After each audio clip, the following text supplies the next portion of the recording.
જુનાગઢ નો રાહ અરે મોખ ખોલની દેથી જુનાગઢ જવું મને રાજ મળ્યું છે હામ નામ ને ઠામ સર્વસ્વ વસ્તુ મળી છે પરંતુ પ્રધાનજી આજે આત્માને એક વાતનું બહુ દુઃખ તો એ જ વાતનું કે ઊંચી ઇમારત એક આ ઊંચી ઇમારત નથી સુખ સુકનનું બારણું બગડી ગયો મારો અવતાર આજે મારે ઘેર નથી એક પાર જો માં ખોળને અરે જો માં ખોળને મને એક દીકરો દીધો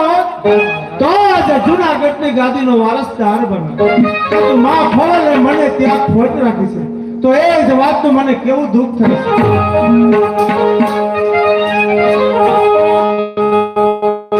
દુઃખ મોટું છે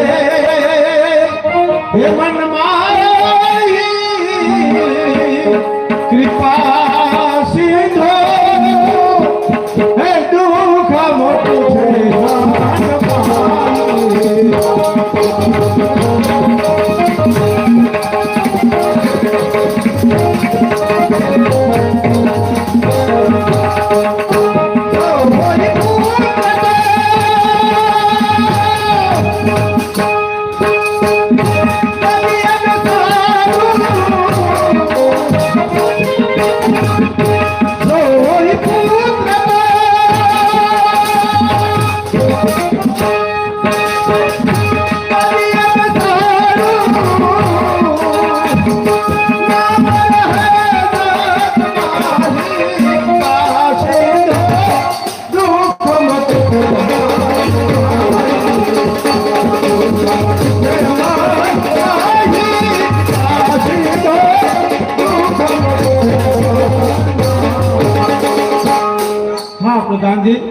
તો અત્યારે રાણીજી અને દાસી ગયા છે ગળદરાના ગુને હજી સુધી સમાચાર નથી કે રાણીજીના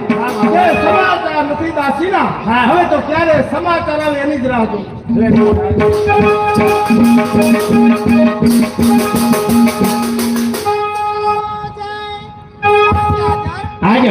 મહારાજને કહો કે સમજદે બાપ સાહેબની વાલભાઈ વડારાણી એમને મળવા માંગે છે ભલે મહારાજનો જય વાલભાઈ વડારણ મળવા માંગે છે મહારાજ જય એ મહારાજ તો રાજની માનીતી દાસી છે, એમને રજા લેવા પણ ન હોય. હા મહારાજાનો જય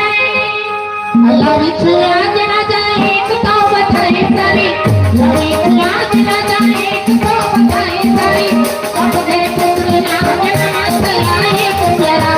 આપને પુત્રના જન્મ થયા હે પુત્રા અને ખુશી વાગે ઉની હાથ સાથ થાય મારા, અને ખુશી વાગે ઉની હાથ સાથ થાય મારા, દસને આપો સિરબાવ સારા, દસને આપો સિરબાવ સારા. લાવી છે આજ રાજા એક તો બધાય સારી લાવી છે આજ રાજા એક તો બધાય સારી આપને પુત્રના જન્મ થયા હે પુત્રા આપને પુત્રના જન્મ થયા હે પુત્રા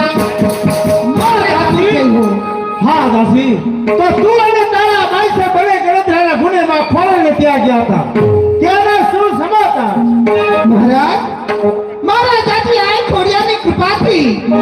આપને ત્યાં એક પુત્રનો જન્મ થયો છે શું દાસી આજે માં ખોળાને ત્યાંથી રામે ત્યાં પૌર્ણ બંધાવ્યું અને માં ખોળાને આજે જૂનાગઢના ગાદીનો વારસદાર રાખ્યો. હા મહારાજ અરે તુલા રાશિની અંદર 9 અક્ષર ઉપર જેના ઉપર 9 ગણ વિદ્યા એવું રાવણ ગણ એવું રૂડું નામ રાખવામાં શું આવ્યું દાસી આજે જોશી મહારાજ પાસે મારે કુંવરના જોશ જોવડાવા, જેથી કરીને આજે મારા કુંવરનું નામ રામ કરી રાખવામાં આવ્યું છે. જી મહારાજ ધન્ય ઘડીને ધન્ય ભાગે મારા દાસી કે આજે એને જે પુત્રનો જન્મ થયો એ બદલામાં જૂનાગઢનો રામ એક સાચી અંગૂઠી તને આપે છે. મહારાજ રાડિયાસનો જય મહારાજ રાડિયાસનો મહારાજ આજે મો ખોળાને ત્યાંથી રામે જે પુત્રનો જન્મ થયો, હા તો આજથી મારો તને હુકમ કે આજથી સારે જૂના સહાય સરગારો હા સાધુ બ્રાહ્મણે ખોબેને ધોબે દાન દક્ષિણા આપો. હા મહારાજ પરંતુ એક મારો હુકમ કે આજ મારા જૂનાની અંદર પવિત્રમાં પવિત્ર કુંડ કયો કે દામો કુંડ, રેવતી કુંડ અને મરઘી કુંડ, જય મહારાજ એ જે 3 કુંડની અંદર હા કોઈ પણ યાત્રાનું સ્નાન કરવા આવે હા. એમની પાસેથી ટકાવી સભે દાન લેવા